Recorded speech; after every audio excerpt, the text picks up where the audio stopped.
An accused credit card thief picked the wrong guy when she used Steve Noviello's Visa account to check into a local hotel. Yeah, and this is why he actually managed to track her down, call the cops, and then confront her face to face.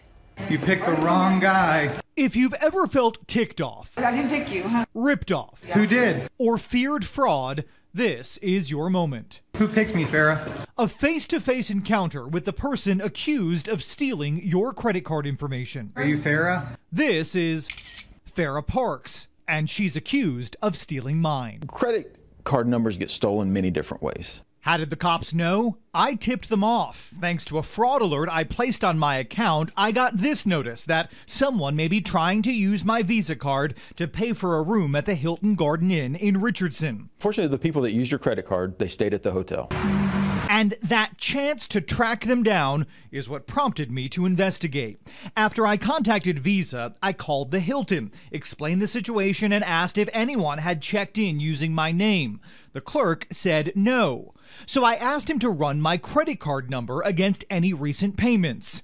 Bingo! Someone had checked in to room 239, Farrah Parks. At check-in, she presented a card with her name on it. When the magnetic strip wouldn't swipe, the account number was entered manually.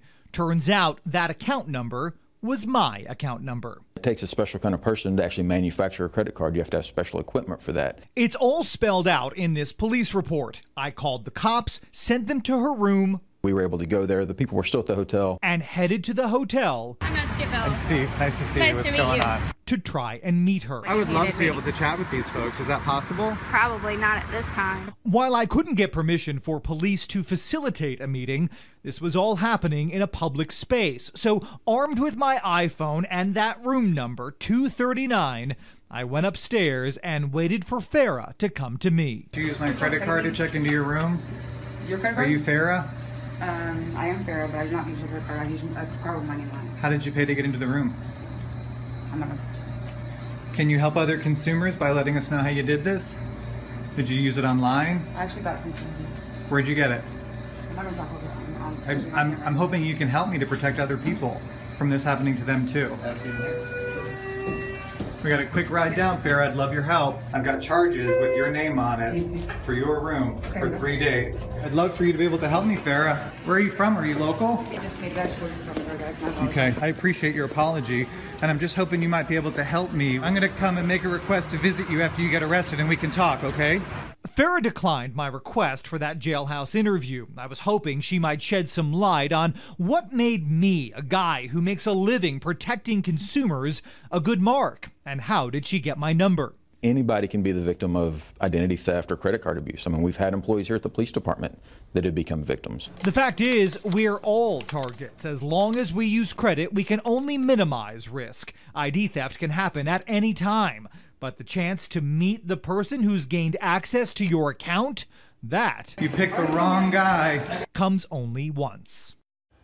Now, Farrah has only been charged with a crime at this point, not convicted. At last check, she is still in jail in Collin County. I mentioned there are ways you can minimize your loss and risk. One of them is to always choose credit instead of debit at checkout for an added layer of protection. Or you can do what I did, place a fraud alert on your credit or even a freeze. Now, it's going to add extra steps when you want to open up new accounts for yourself, but it also just proved pretty valuable when it comes to catching someone in the act. You want to see the full unedited version of my unscheduled elevator interview?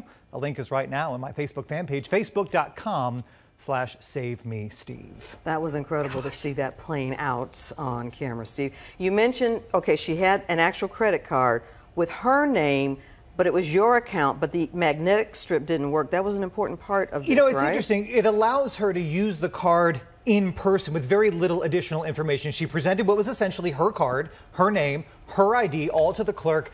The strip wouldn't swipe. The number was entered manually, and that's all it took because the account number was good. That's the good part, right? By using the card in person, she didn't need any additional information like my address like you would use if you were using it online. Take a minute and watch the unedited video online. She keeps saying, I used a card with my name on it, and she did. She had an actual credit card printed, her name, my account. your account number. So how'd she get the number? You know, no idea. The hope here is that her arrest will lead us to the folks who are manufacturing the cards, right? But the breach could have been from anything. A person who wrote down my card number, one of those big data breaches we talked about last year. What triggered the fraud alert, and this is usually how the crooks test out an account, a very small charge, maybe $1, maybe $2. My account was charged $1 at a plumber in New York City at 2 a.m. By 3:30 in the morning, hundreds of dollars charged at that hotel in Richardson here in Texas. And because, again, I was quick to respond to the alert and immediately did some digging by calling the hotel, not just to run my name, but the actual account number. That's what allowed me to tell the cops where to find her. Police tell us that catching somebody while they are actually using your card is extremely rare. You don't normally notice the charges until what? A month later when you get the bill, right? And really, that's what this story is about. I can't make you immune to identity theft, but I know for each of us who this has happened to, you're left wondering who's doing this, right? And you never get to find out. Well, tonight, we came face to face. I can't believe how calm you were during your, it was a conversation. You know, so tell me how you did this. I don't know that I would have been quite so calm. You know, we all make mistakes. I'm quite sure this woman has a tough road ahead of her. She doesn't need me belittling her on top of that. She was gracious enough to speak with us. Unfortunately, I would have loved to have learned more, to talk to her while she was in jail, but that just wasn't in the cards for us. Sure. No pun intended.